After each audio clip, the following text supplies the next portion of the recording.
Okay, now a story that happened this weekend at a food stamp office in Brooklyn. A woman carrying her child sits on the floor because there were apparently not enough chairs there. When she was told that she couldn't sit on the floor, she apparently refused, and that's when police were called. What happened next is now being called a case of excessive policing. What you're about to see is a policewoman pulling on the woman's child to separate her from her mother. Here it is.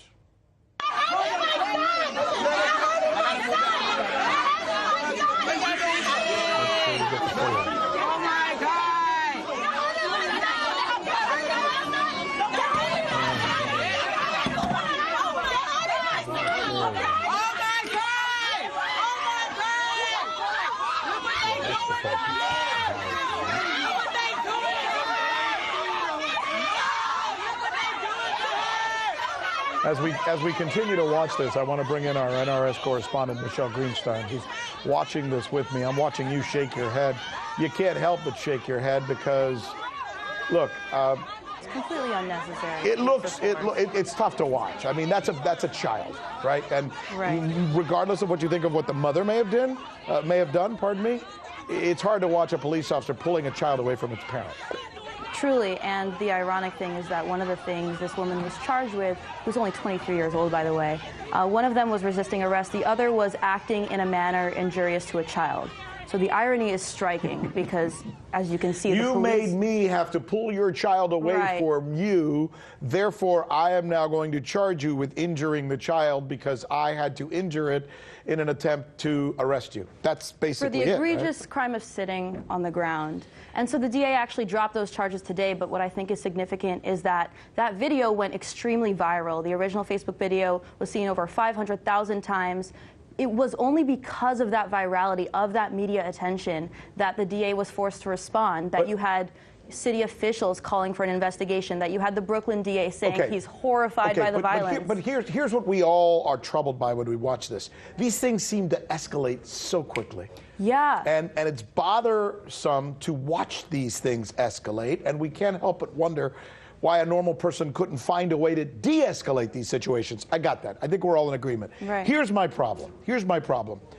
Why do the police need to be called? It seems to me today in America, if you can't get your student to pay attention in class, you call the cops. If you have an argument with your wife or your husband, you call the cops. If your child doesn't behave properly, you call the cops.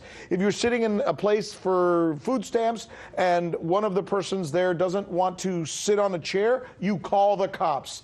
We're putting an awful lot on cops, aren't we? Yeah, and I think that speaks a little bit to the larger issue, which is that our entire society has really been militarized. So of course the police are going to be militarized as well. That's something that you've seen really escalate over the past few decades. Like you say, our schools are heavily militarized. Oh yeah. The same thing with institutional racism. There's so much institutional racism in this country that it's ridiculous to be surprised that it makes its way into our police forces. But the police officers, you know, it's so easy to blame the cops, and I think sometimes we're wrong. If not more often than not, wrong to do that. Our problems are societal. I think they end up having to deal with the manifestation of what we've created. Right, and I think that you're absolutely right that we do call the cops way more than often, but even if an individual is wrong to call the cops, I think the onus should be on the police, on the state actors to de-escalate the situation. I agree. Because you don't know what's going on with an individual. They may have mental health issues, they may just be really racist, but the police are representing the state. They should be trained in de-escalation, and in a majority of states, in 34 states, they're not required to have any de-escalation training at all. But we can both agree the problem begins way before that video that we end up seeing, where we all see the bad, the ugly, the etc. Exactly. Right? We're out of time. As usual, great segment. Fantastic. Thank you.